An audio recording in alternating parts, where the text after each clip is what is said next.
Српскиот председател Александар Вучик остана на црвените линии и не потпиша никаков меѓународен правен договор по маратонските преговори со косовскиот колега Албин Курти во Охрид. Во Охридскиот анекс кој го постигнаа двете земји се обврзуваа да го почитуваат договорот за нормализација на односите и да го имплементираат. Договорот што беше постигнат на 27 февруари во Брисел и вчерашниот анекс за имплементација на договорот станува дел од преговарачката рамка за пристап во Европската унија на Косово и Србија.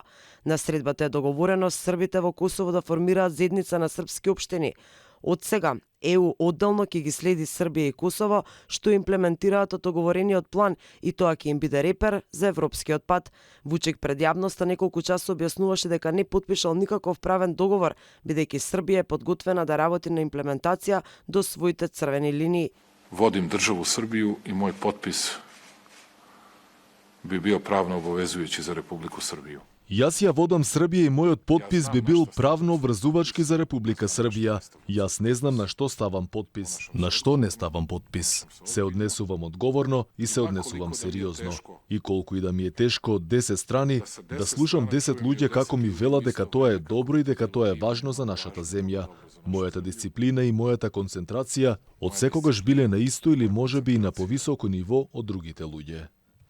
По вчерашниот 12-часовен диалог со обрате албанскиот државен врв, председателот на Албанија Бајрам Бегај го поздрави постигнувањето на јавниот договор меѓу Косово и Србија и посветеноста за спроведување на основниот договор и соодветниот анекс. Според Бегај, овој договор е уште една гаранција за мирот, стабилноста и иднината на регионот во ЕУ. Шефот на албанската влада Еди Рама вчерашниот договор го нарече историско достигнување.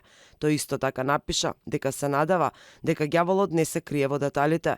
По состанокот, високиот представник на ЕУ за надворешни работи и безбедност, Жозеп Борел, соопшти дека Србија и Косово се согласиле за анексот за имплементација, кој заедно со договорот ќе биде дел од европскиот пат на двете страни. Борел рече дека договорот и анексот се сметаат за усогласени и прифатени од двете страни и дека ќе се сметаат за усвоени, односно ќе важат откако тој ќе даде изјава дека е така или со објава од негова страна.